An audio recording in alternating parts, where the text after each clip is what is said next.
Welcome back, everybody. In this episode, our goal is now to add PHP to the server we've been building.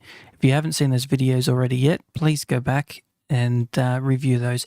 You need to have a server configured with Nginx before you proceed at this point. So what we're going to do now is install PHP.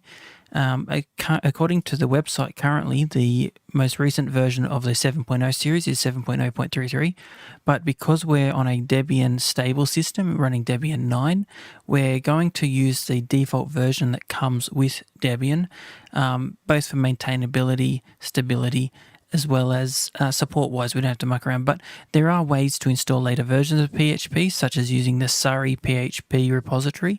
I believe there's a few others, but for this tutorial, we're going to stick with the basic version that comes with Debian.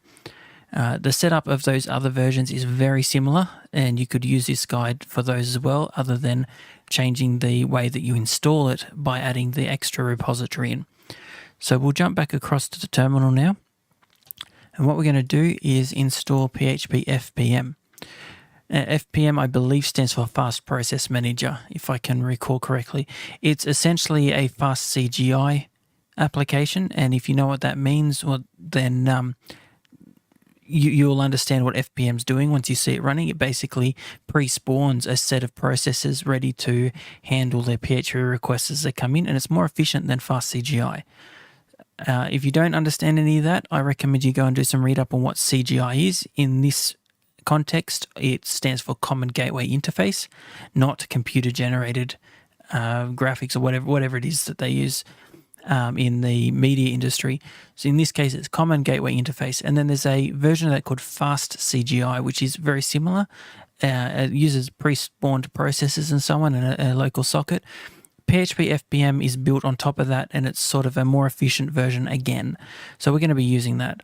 So what we need to do to install it is very simple. We just go apt-get install PHP FPM. That's going to pull in PHP 7.0, the current latest version in Debian.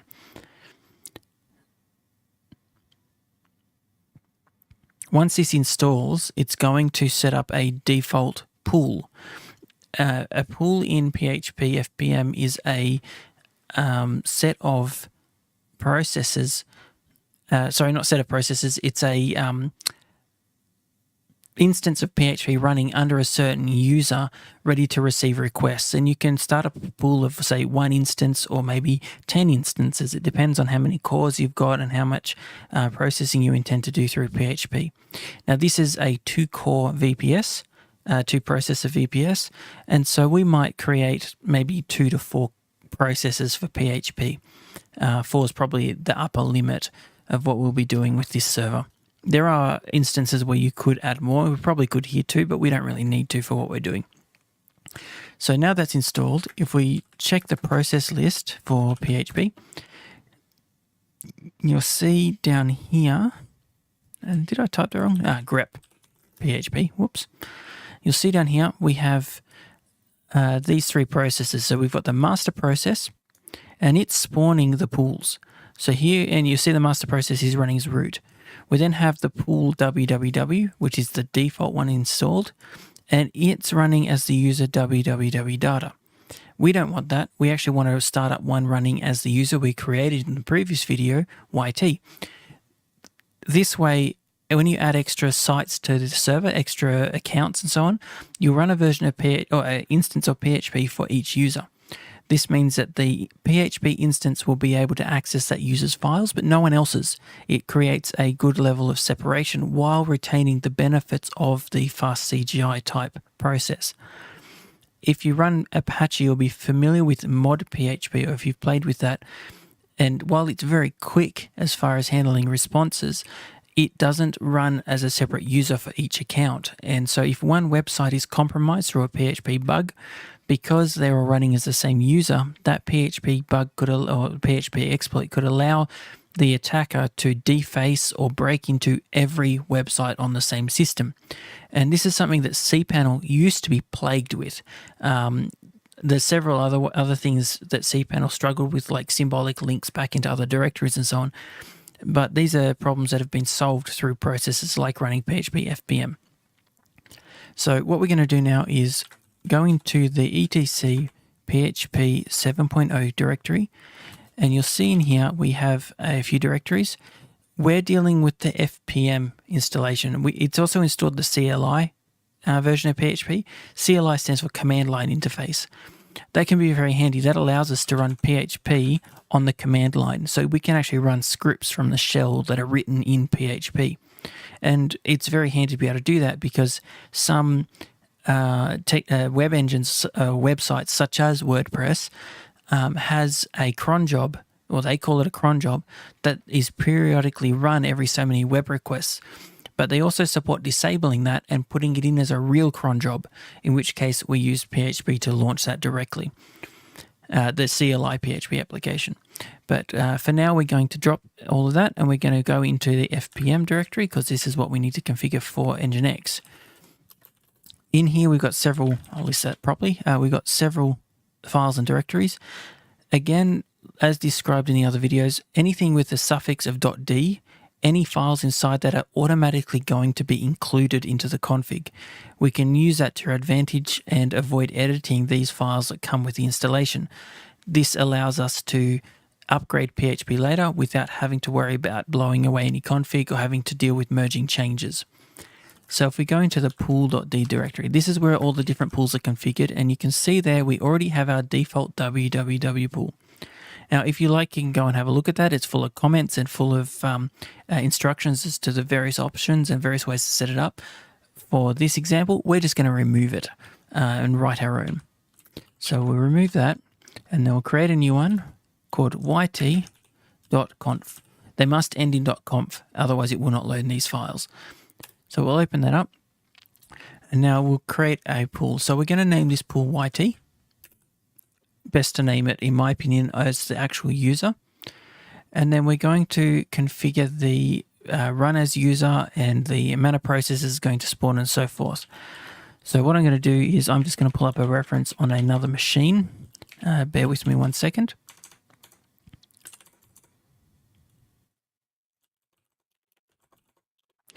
Okay, so what we're going to do now is specify the user that PHP is to run as. So the user is going to be yt. Now, because we have the pool named yt, we can actually cheat a little bit here and just say pool. We can do the same for the group. So user and group here are effectively yt and yt. We now need to tell it where to listen.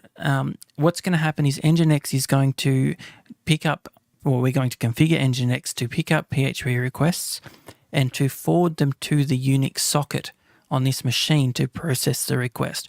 So we now need to tell the pool where to listen, what socket to create, so that it can process the requests. So we say listen, and then we specify a path. So we'll put it in var, run, and we'll call the process PHP. Now this is 7.0.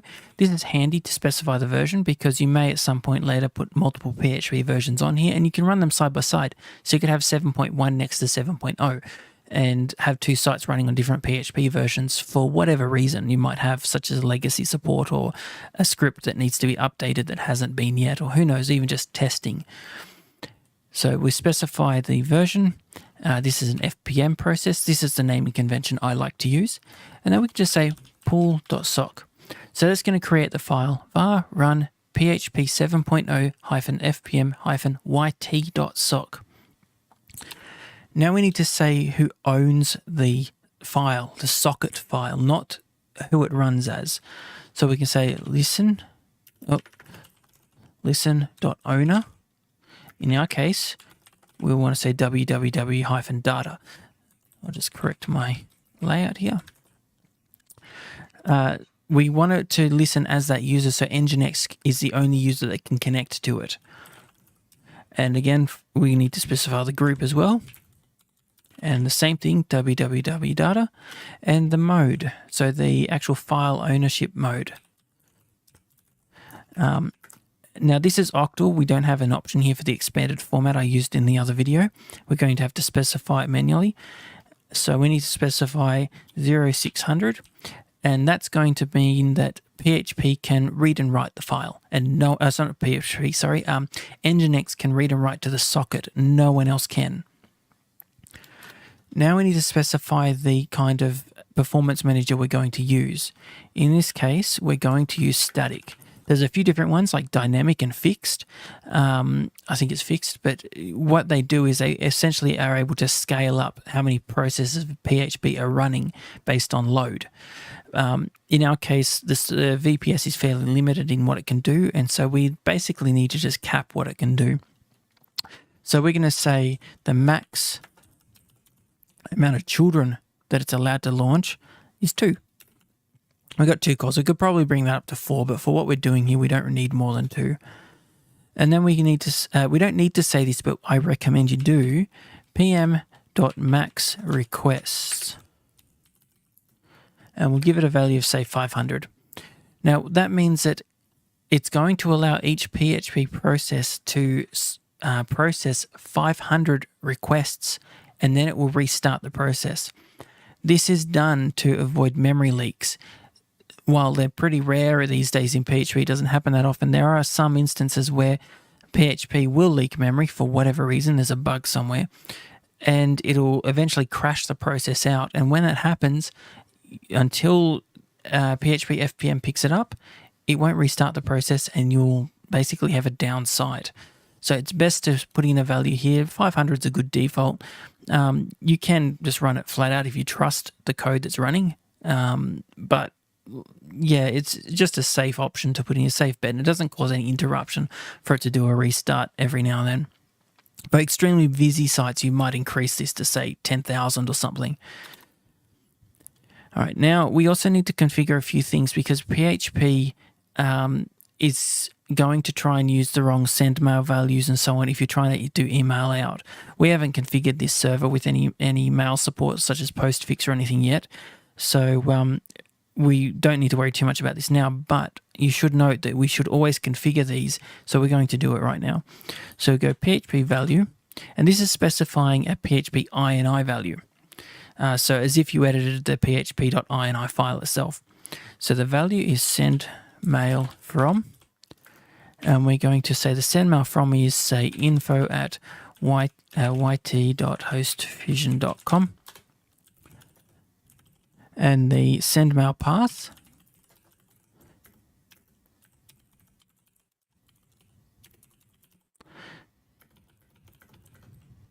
and we'll specify this as info@yt. Now we do this to make sure that the source of email that is sent from PHP has the correct from header in it. Even if you specify the from headers in the PHP mail function, when it connects to the server and it performs actual mail process, the from address in the actual headers is incorrect. It'll be like user at and the host name of the machine. So if you want to ensure your mail return works and you're trying to avoid anti-spam countermeasures from like Google and stuff, you've got to make sure you set these correctly. So we'll save that off. Now, PHP FPM doesn't have any means of testing the configuration, but that's not too bad at this point because at the moment we're not using PHP FPM. It's just going to be starting up the first processes and Nginx isn't using it. But in the future, if you make changes to this, you've got to be mindful that a restart, if there's an error there, will take down the PHP processing capability. So what we're going to do now is restart the PHP FPM process. Sorry, it's PHP 7.0 FPM. And that restarted, we got no errors there. If we check the process list again and look for PHP, you should see we now have 2 processes running as the YT user. And if we have a look in var run, we should see in here a PHP, there it is, 7.0 fpm-yt.sock. And that's owned by www.data. Oops, that one there. Its group is www.data. And it's read and write accessible only by the user.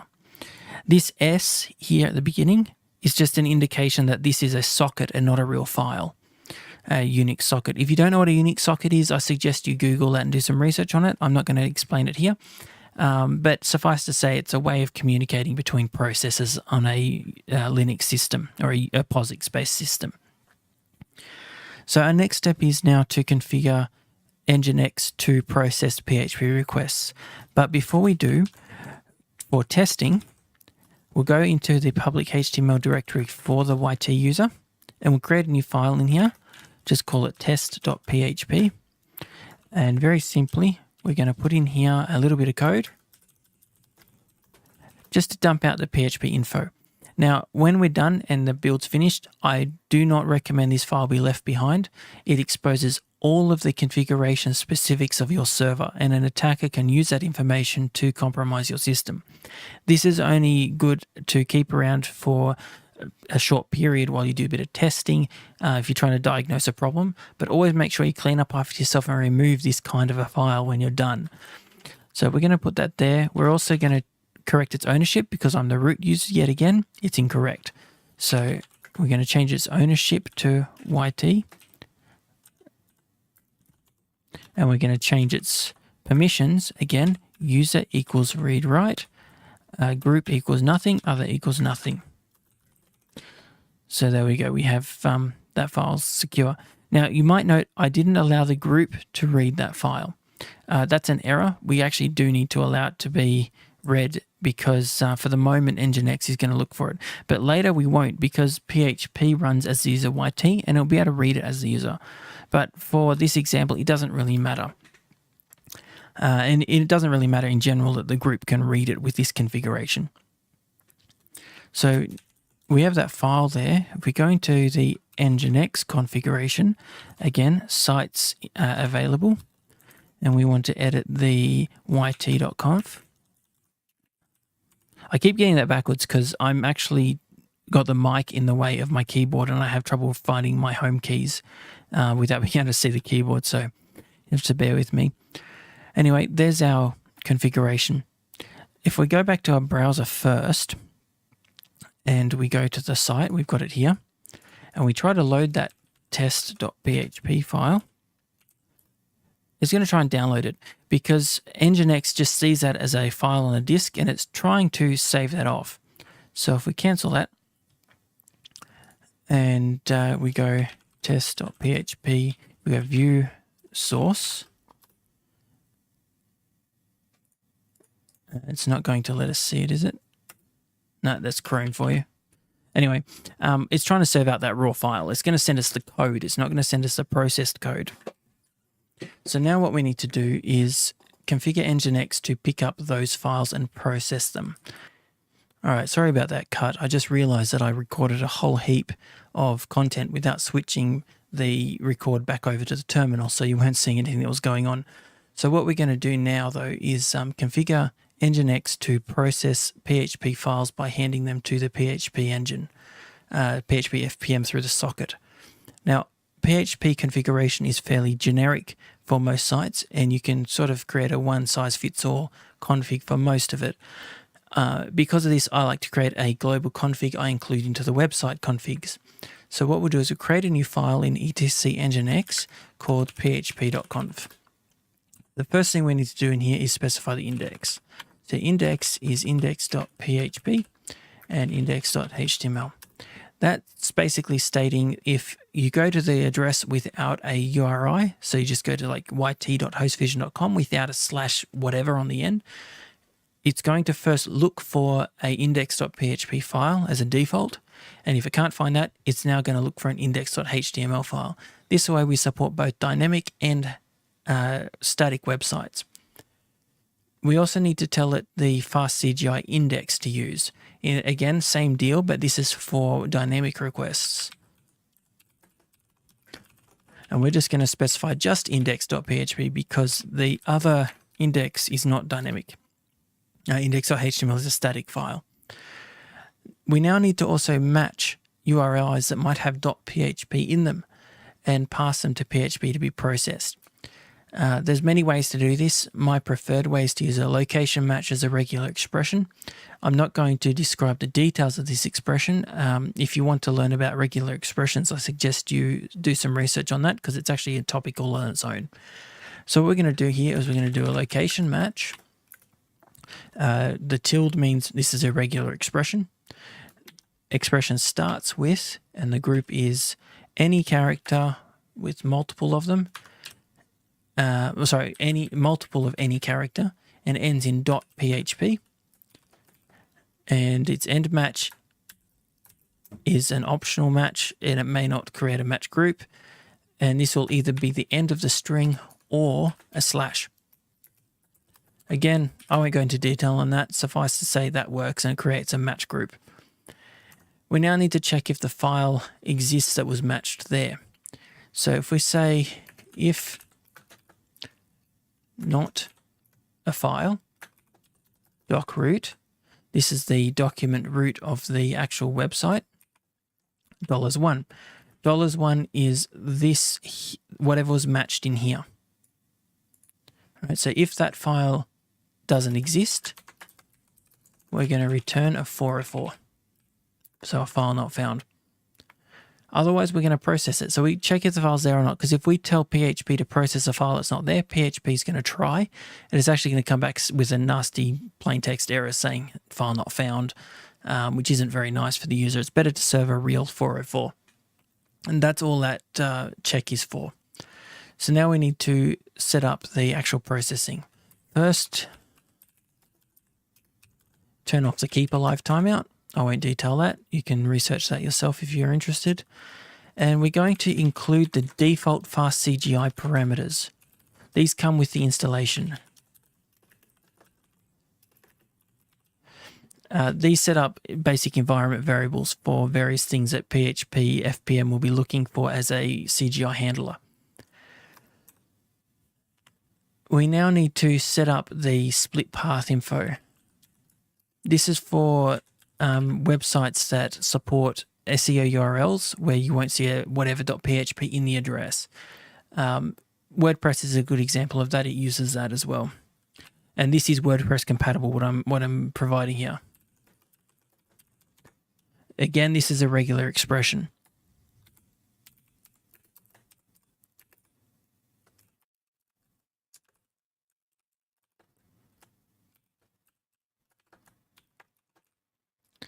Okay, and that makes two match groups, one of the file and one of everything after the file name. Now we need to specify a few of the fast CGI parameters for PHP that are not included in that include above. So first we need to specify the script, if I spell it correct, the script file name. So this is telling PHP what file to load. So this will be document root fast CGI script name. The path info. So this is the everything after the match here for SEO capable websites.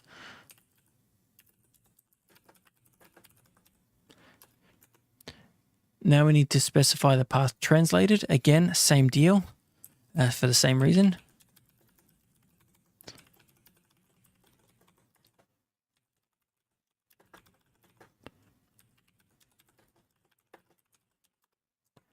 And now the auth user, remote user, and whether or not we're using HTTPS. The reason why we need to specify whether or not we're using a user and so on is if you do any authentication that passes HTTP user and password through, we need to pass them to PHP so we can process those details. It's pretty rare for sites to use those these days, but it's good to have it there in case something legacy is put on the server.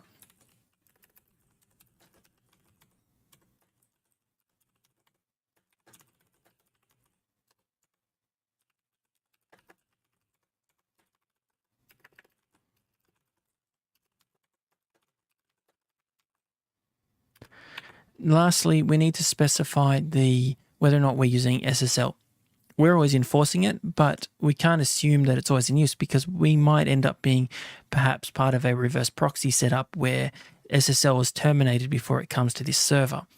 So we need to specify to PHP whether or not SSL is enabled. So that's HTTPS. And hold on, I'm going to have to double check this because there's a special variable for this. Basically, it doesn't set the variable at all if it's not there.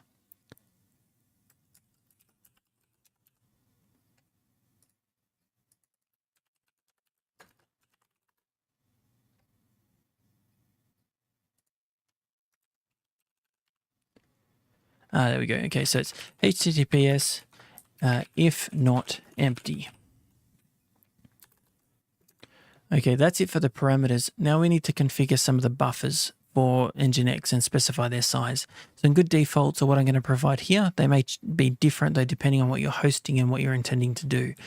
So I can't give you a one size fits all for these. You may need to tweak them. So 4K buffer. We're going to have 256 4K buffers. And now a read timeout. And we'll set this to 10 minutes. That's in seconds. So the read timeout is how long Nginx is going to wait for PHP to finish processing a request before giving up and thinking and assuming something's wrong. 600 is actually quite a high value, but it's needed for some things that take a while. For example, if you have a website that has a backup function that happens in the browser, it may take several minutes to generate the backup before it sends it to you to download. Depends on how efficient the site's been built and what the site's doing. And so we need to have a decent timeout on that.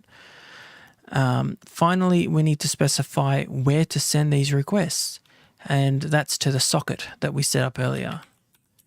So we go fast CGI pass. It's a Nginx socket at var run, and we used PHP 7.0 FPM, and then we're going to create a variable we'll set earlier where this doesn't exist. Pool doesn't exist. We're going to set this outside this script, this config. Pool.sock. Okay, that's it for the PHP base configuration. So we'll save that off, and that's not being included yet. It's not being used anywhere. We're now going to edit our site configuration. And you'll see there we've got the ytconf. And inside here, all we need to do now is set the pool. This is the variable we were talking about before, to yt. And then we need to include that config. etc nginx php.conf. And that should be all we need to do. Just let me verify. No, that's correct. That should be all we need to do. So now that file's being pulled in. If we do a test, we have a error. So we've got another variable there missing, which is doc root. That should be document root. Wrong file.